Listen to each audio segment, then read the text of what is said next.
This is an iPhone. Every single piece of this phone came out of the ground. And if we didn't pull out the materials necessary to make it, our lives would be drastically different. Gold, copper, nickel, zinc, all dug out of the ground, all raw materials, and that's ultimately what this iPhone is. Look around the room right now. Find something that isn't natural resource based. I dare you. The chair I'm sitting in, made out of wood. The desk I'm sitting at, made out of wood. The chair over there, fabric manufactured with oil. We're being heated by natural gas. Every single component of every part of our lives is based on natural resources. We have all of the ingredients for an advanced and prosperous nation. But we are missing that one critical ingredient. A government that actually wants to take advantage of our wealth of natural resources. There will be limitations on how much natural gas you can use. Yes, absolutely. That's what fighting climate change looks like. The Liberals instead seem to want to create a centrally planned government economy. And a consequence of that is the government spending billions of dollars in subsidies to big corporations just to set up shop in Canada. The government's job isn't to collect your money to decide winners and losers in economies just because they think it's best for us. If we don't grow or pull it out of the ground, somebody else will, because the world needs it. If we don't pull out our oil from the ground, Venezuela and the authoritarian regime most definitely will, and they will sell it wherever they want around the world. Brazil will absolutely knock down more rainforests to grow more soybeans if we don't.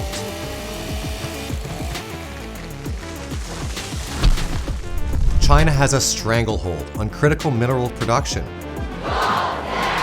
So what do these three countries have in common?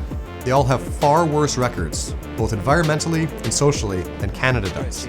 Yet we allow them to take advantage of their natural resources. I guess to make us feel better about ourselves, when the reality is, we should be the ones taking advantage so that we can displace these products from those countries. This country has had so many projects proposed, from oil and gas to mining to forestry, that the government has just decided we don't need. We've had private sector investors ready to commit billions of dollars to communities right across this country. Yet we have a government that decides we should just leave it in the ground. We'll let some other country take care of that for us. They're wrong. The best thing we can do is do more of what we do best, which is grow more food and produce more raw ingredients to support all of our needs.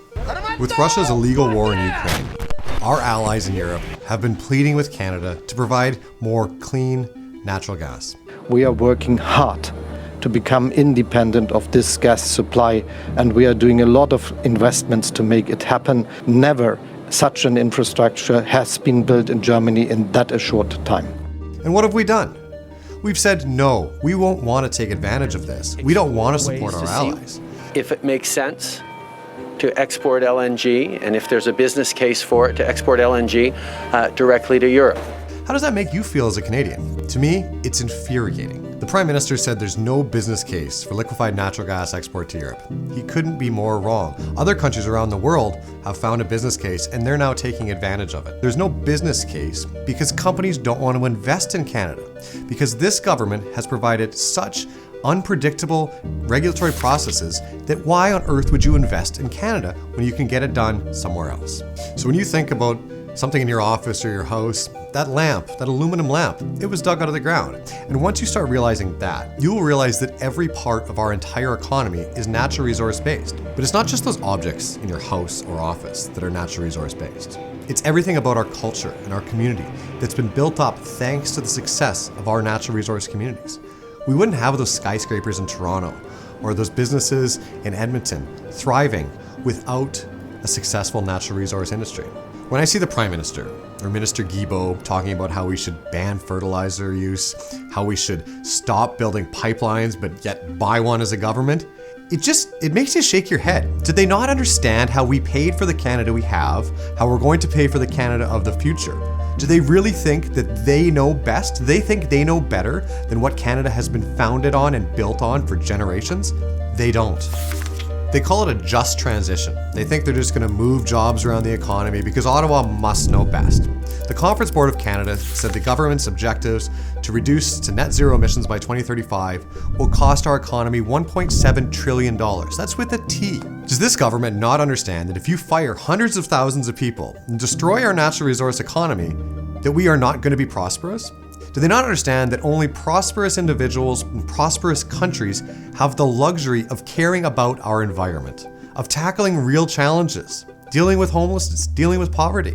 The only way that we can do what we need as a society is to be prosperous and wealthy enough to do so. If we want to attract the industries of the future here into Canada, we need a regulatory environment that gives confidence to businesses to invest. The government needs a robust regulatory environment, and then they need to get out of the way and let business lead the way. And my colleague Shannon Stubbs has been talking about this for years. It may seem counterintuitive, but the best thing we can do to help the global environment is to actually produce more of what we grow, mine, and dig out of the ground here in Canada. The Liberals often say that the environment and the economy go hand in hand. And they're not wrong, they just have it backwards. We shouldn't be reducing the size of our economy to reduce emissions. We actually should be producing more of what we do best here in Canada and growing our economy if we want to have a meaningful impact and help our planet. This should serve as a wake-up call. We have all of the ingredients we need to be richer, have a stronger economy, a stronger environment, and be better off as Canadians. And there's only one person that's going to do that. I can tell you, it's not Justin Trudeau, it's Pierre Poilievre. Pierre gets it. It's time to reduce red tape, to remove the gatekeepers and get things built again here in Canada. It's time to bring it home. And as always, thanks for watching.